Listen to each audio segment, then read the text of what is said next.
പശ്ചിമേഷ്യയിലെ രാഷ്ട്രീയ സാഹചര്യം മാറിയതോടെ വിമാന സർവീസുകൾ പുനഃസ്ഥാപിക്കുന്നു.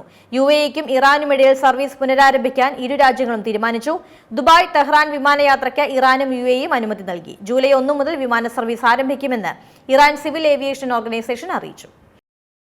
പശ്ചിമേഷ്യയിലെ രാഷ്ട്രീയ സാഹചര്യം മാറിയതോടെ വിമാന സർവീസുകൾ പുനഃസ്ഥാപിക്കുകയാണ്. UAE-ക്കും ഇറാനുമിടയിൽ സർവീസ് പുനരാരംഭിക്കാൻ ഇരു രാജ്യങ്ങളും തീരുമാനിച്ചു കഴിഞ്ഞു. ദുബായ് ടെഹ്റാൻ വിമാനയാത്രയ്ക്ക് ഇറാനും UAE-യും അനുമതി നൽകി. ജൂലൈ 1 മുതൽ വിമാന സർവീസ് ആരംഭിക്കുമെന്നാണ് ഇറാൻ സിവിൽ ഏവിയേഷൻ ഓർഗനൈസേഷൻ വക്താവ് അറിയിച്ചത്.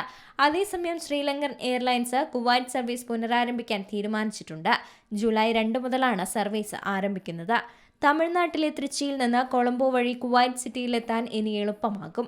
ഇന്ത്യയിലെയും ശ്രീലങ്കയിലെയും പ്രവാസികൾക്ക് ഇത് വൻ നേട്ടമാണ്. യുദ്ധത്തിന്റെ നിഴൽ മാറി വരുന്ന സാഹചര്യത്തിലാണ് പുതിയ തീരുമാനം. ഇറാൻ തലസ്ഥാനമായ തെഹ്റാനിൽ നിന്ന് UAE-യിലെ ദുബായിലേക്ക് വിമാന സർവീസ് ബുധനാഴ്ച ആരംഭിക്കുമെന്ന് ഇറാനിലെ വാർത്താ ഏജൻസിയും റിപ്പോർട്ട് ചെയ്തിട്ടുണ്ട്.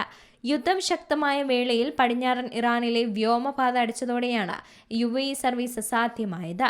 വ്യോമപാത തുറക്കാൻ ഇറാൻ തീരുമാനിച്ചിരിക്കുകയാണിപ്പോൾ. നിലവിൽ അമേരിക്കയും ഇറാനും തമ്മിൽ ഭാഗിക സമാധാന കരാർ നിലവിലുണ്ട്. 60 ദിവസത്തേക്കാണ് കരാറുള്ളത്. ജൂലൈ 2 മുതലാണ് ശ്രീലങ്കൻ എയർലൈൻസ് കുവൈറ്റ് സർവീസ് പുനരാരംഭിക്കുന്നത്. തൃച്ചി കൊളംബോ കുവൈറ്റ് സർവീസ് എല്ലാ പ്രവാസികൾക്കും നേട്ടമാകും. യുദ്ധം കാരണം കുവൈത്ത് അന്താരാഷ്ട്ര വിമാനത്താവളം അടച്ചിട്ടതാണ് യാത്ര ഇതുവരെ തടസ്സപ്പെട്ടത്. യുദ്ധവേളയിൽ വിമാനത്താവളം ആക്രമിക്കപ്പെട്ടിരുന്നു. പിന്നീട് സൗദി വഴിയാണ് കുവൈത്തിലേക്കുള്ള യാത്ര സാധ്യമായിരുന്നത്. ഘട്ടങ്ങളായി ഗൾഫ് രാജ്യങ്ങളിലേക്കുള്ള സർവീസുകളുടെ എണ്ണം വർദ്ധിപ്പിക്കാനാണ് ശ്രീലങ്കൻ എയർലൈൻസിന്റെ തീരുമാനം. അതേസമയം ഗൾഫിലേക്കുള്ള വിമാന ടിക്കറ്റ് നിരക്ക് വർദ്ധിപ്പിച്ചത് പ്രവാസികൾക്ക് കനത്ത തിരിച്ചടിയാണ്. ക്രൂഡ് ഓയിൽ വില കുറഞ്ഞിട്ടുണ്ടെങ്കിലും വിമാന ഇന്ധന വില കുറച്ചിട്ടില്ല. വിമാന ഇന്ധന വിലയിൽ കേന്ദ്ര സർക്കാർ ഇടപെടൽ ഉണ്ടായാൽ മാത്രമാണ് ഇനി ആശ്വാസം. International desk C Malayalam news.